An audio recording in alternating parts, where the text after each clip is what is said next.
Chapter Chapter 14 The Prospectors.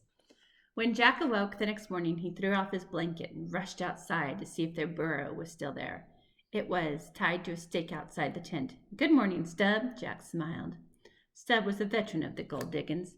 He gave Jack a haughty look. "Stubb's a proud animal," the man had said that when they bought him. "Sometimes he thinks he's a mule."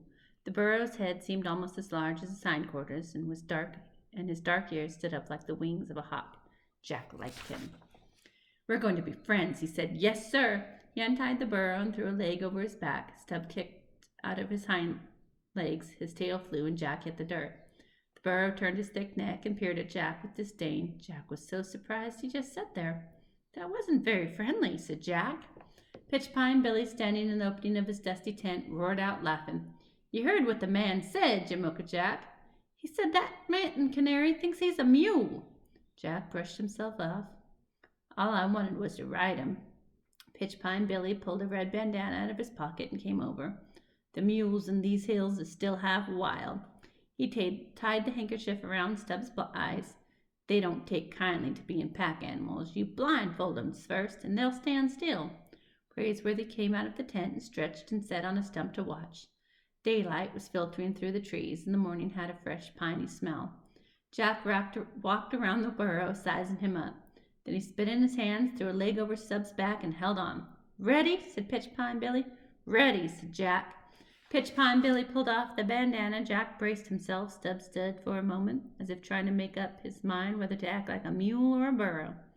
"Good boy, Stubb," Jack said tentatively. The burro flagged his ears and seemed satisfied that he had been shown the proper respect. He gave a little kick just to get it out of his system and behaved himself.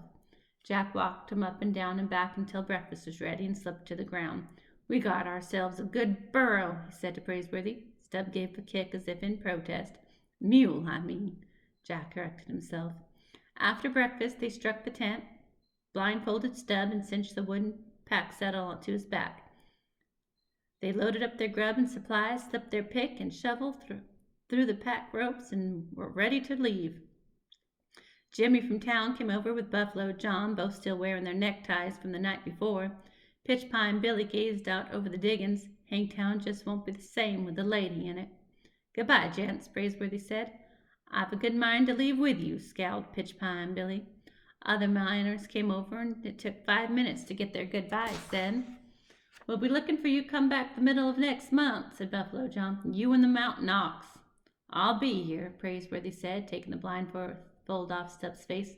"Let's get going, partner." Praiseworthy picked up their new squirrel gun. Jack took Stubb's rope. The squirrel gun wasn't what Jack had in mind, like a four-shooter, but it would do. They'd be able to hunt a little game, and he supposed it would stand off an outlaw or two if they met up with any. In jack boots and red shirts, they began walking upstream, and soon the farewell shouts of their friends were lost in the trees. It was a fine morning to be going prospecting, but Jack found it hard to walk away from Pitchpine Billy and Jimmy from town and even Buffalo John. Still, coming back would be even harder.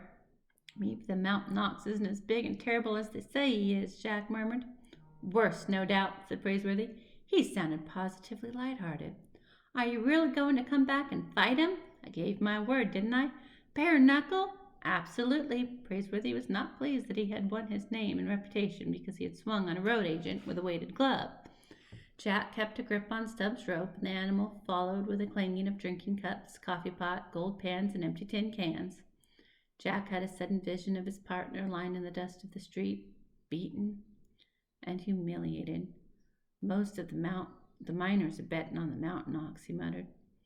Praiseworthy scratched through his whiskers. "I know that, but I intend to beat him." "With reading and writing?" "Exactly." Praiseworthy pushed the slouch hat back on his head.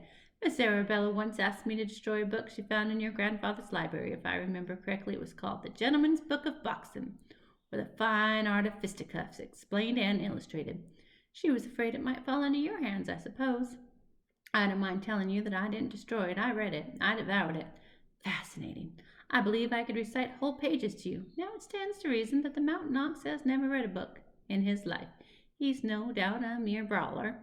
Therefore, since I have outread him, I see no reason why I cannot outwit and outbox him. To be perfectly honest with you, I'm beginning to look forward to it." The two partners exchanged a glance and a smile and continued on their way. Jack put the mountain ox out of his mind. Do you want to carry our gun? Said Praiseworthy. I'd like to carry our gun, said Jack. He took it into the crook of his arm while Praiseworthy led the burro and kept an eye out for rabbits, squirrels, savages, and outlaws. All they had to do now was find Peter. Tomorrow we will read The Man Who Couldn't Sit Down.